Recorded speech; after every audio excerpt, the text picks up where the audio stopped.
Hey everybody, welcome to RS Craftworks, welcome to the workshop, and yeah, my greetings are getting more and more weird every day. Oh well, today's work project, whatever.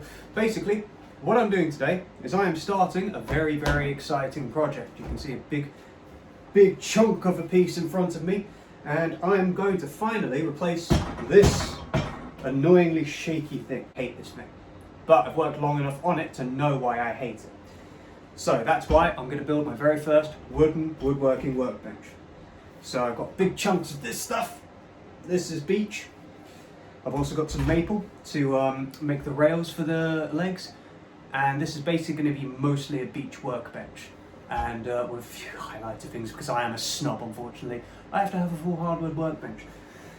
But that's going to be today's project. So let's just start laying things out and I'll explain as I go along, hopefully.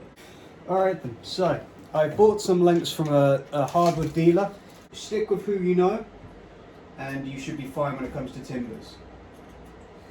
But yeah, I ordered this, this is planed timber, so they machined it for me to this dimension so I don't have to do too much myself because I don't hardly have any machines in here. But even though you order stuff to a dimension, they always give you a little bit extra just so you can play around and actually get stuff done to your dimensions you want. So bear that in mind when you're dealing with your hardwood dealer, wherever you are in the world. And now I've got to do some quick mathematics. This is 1,880 millimeters long. Half of that is 940 millimeters. Hopefully I'll get faster at maths, who knows. So I mark that out. I'm just using a random tape measure that my grandfather had in the house. 940,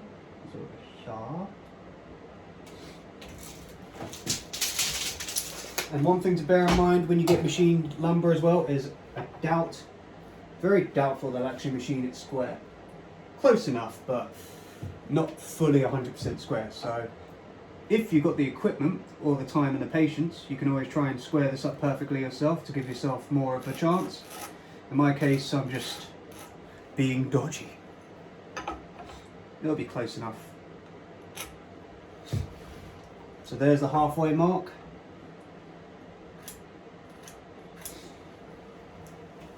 So what I'm working on at the moment are the 4 legs. I've bought 6 pieces of long beech, and what the plan is to cut each of them in half and I'll end up with 12 pieces. I will be laminating these in 3 pieces to make each leg, because this is about 1.25 inches, 44 millimeters wide, and these are about 5 inches, 125 millimeters wide. So I want these to basically be sort of square 5-inch-ish. It'll be actually a bit thicker along the side when I laminate it, but that's fine. And I will be doing a Roubo style workbench, for those of you familiar with a Roubo workbench.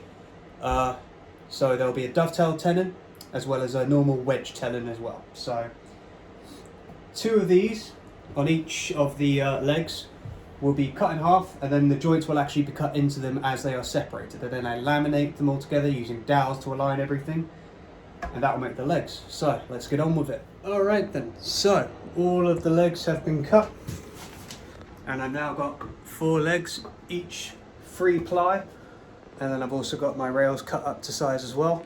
Now I just got to lay out the joinery, and I'll show you what that looks like once I figure out all the trigonometry and all that. Okay, so here is the joinery just basically marked out. I've got my normal straight tenon, which will be wedged 20 millimeters in from each edge. There will be a slit cut so I can fit a wedge in there, so that will eventually open this out to actually match the width of this dovetail here. That's going to be a dovetail tenon, as you can see. Basically a Roubo workbench type design. I will probably cut the 45°. I could do it by hand, but then I don't really trust myself to get it done properly, so I'll probably be using my circular saw and then finishing it off the cut by hand. And that's the idea. So basically, workbench is going to be laminated as well, using the same thicknesses of wood as this. Not cheap, but definitely be a solid workbench once it's done. So then I can construct the joint instead of cutting the mortises out by hand like plenty of people do out there. I can just cut the pieces with the opposing angles and then just glue it all together. That's going to be the plan for the top. I'm in desperate need of a new microphone. I lost the fuzzy end. But enough about that. To my shock and horror, I've discovered that despite having an angle adjustment on my circular saw, my cordless circular saw, only does it one direction, and I need it in both.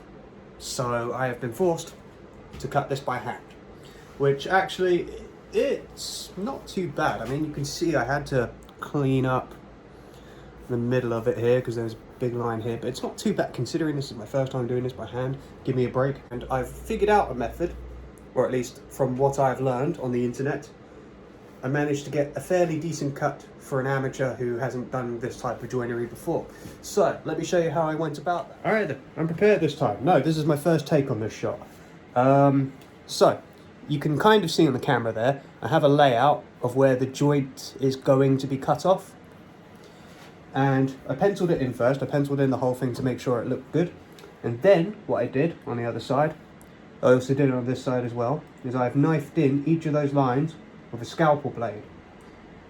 Knifed them in, cut them as deep as I possibly could, but doing it gently. So I just gently scored the surface and then just kept scoring it over and over again until I got as deep as I wanted. I'm still going to make that deeper still using this technique. Got a nice big wide chisel. This one's a 2-inch chisel. Slide it into the knife line, or as close to the knife line as I can get it. If this bench wouldn't stop shaking. Okay. And then just a quick tap on top. Couple taps in my case because I like overdoing stuff. And now I've been deepened that knife line. Make sure my knife doesn't go anywhere where I can get stabbed. I could also do the same on this, although in this one I'm going to do it in an angle because this is going to be an angled cut. So basically that's what you do. You fit. I tend to put the flat side of the chisel against the part where I don't want to cut into, just so that stays flat. Get it in a knife line, couple taps with a mallet, and that's enough to deepen it. And then what I do, quite frankly, you should be doing this the safest way you know how, but I just chisel in. Let's see if I can get a close-up on this actually. I hope this works out. So what I do is I just come in somewhat. Doesn't matter how far in or how far out you go in, you just give yourself a little bit of distance and then you gently chisel out a little shaving up into the cut line like that. And then that just comes straight off. And I've got a little channel there. Now, when you put your saw against that, when you eventually cut this line, that will stop the saw from traveling inwards like that at the start. The start's very crucial in sawing is what I found. If you start well, it will travel the way you want it to, most of the time. But then obviously you've got to have a decent sawing technique. There are plenty of videos on the internet about that. But this is one method that's been shown just to help you get the best start you possibly can. And in this case, I need to chisel this end in. And what I can also do is in the corner, flat side against the corner, give it a couple knocks into that, and then make a little channel on the corner there to give me the best start on the corner. Because otherwise, if there's a point there, your saw will just keep catching it and then you'll mangle up the start. And then you're doomed to fail. But that is the tip for starting your saw marks. So, I've actually started on the wrong mark there because I actually want to start cutting on this end. So let's get to that then.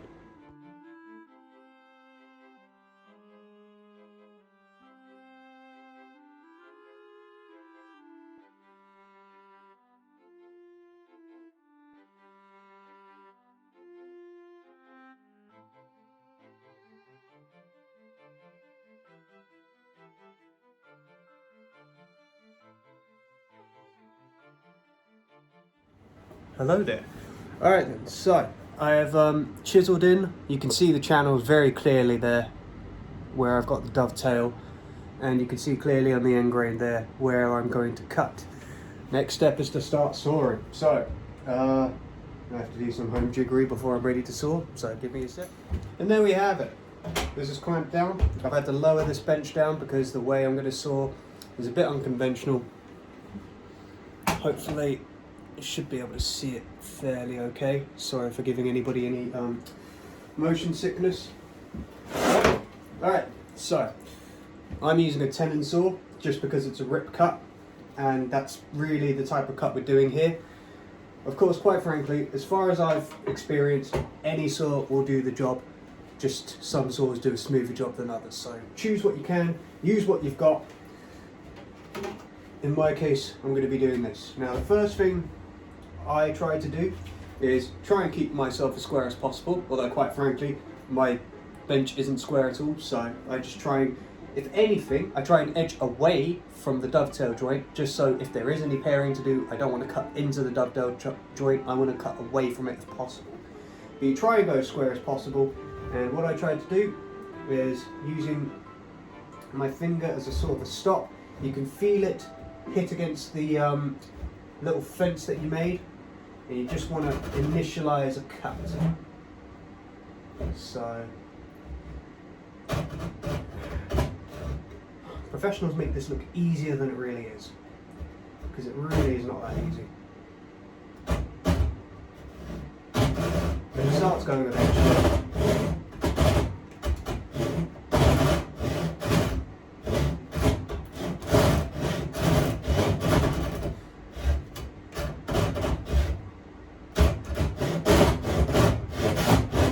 Okay, so my target isn't to go that deep on the first cut. I just go in till I see my teeth are disappearing. Lovely, chip out. Now, as long as you've got an established end, there's something for your saw to follow, is what I understand. Now, the next step for me is to start going at an angle like this.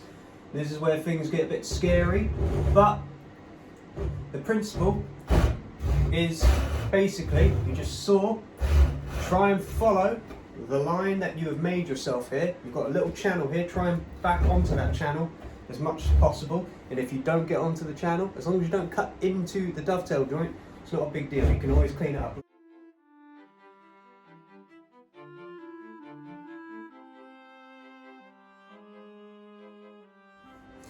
Alright then, so I've done the saw cut on this side here, and that now slots in, and you can see where the saw cut goes from corner to corner. And I've done the same thing on the front side as you saw. Now, simply a case of following the curve and just sawing as far down as I can. Now, obviously I'm going to hit a problem eventually with this saw, because this is going to hit before I complete the joint. Once I get to that point, if I don't trip up on everything before it, I just get my Japanese saw, use the rip cut side of things, and then just complete the cut like that. Or you can use whatever other saw you've got that doesn't have a back. But that's the only thing to this. It's fairly simple. You just go at it until it's done. And now we're on to the final cross cut. So let's see how this goes.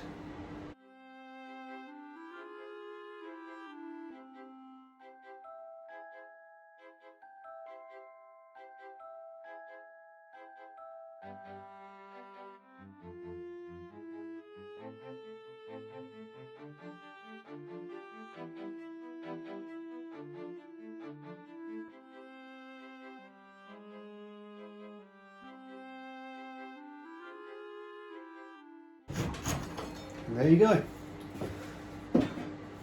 It's a little bit more rough on this side.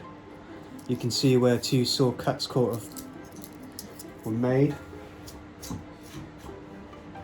Just a bit of clean up on the face there. But that is the gist of how to go about it. Obviously, with more practice, you probably get better, get your eye in, get your technique down. But there is the dovetail joint. Actually looks pretty good when you look at it from afar. I'll clean up the face with a little plane I've got.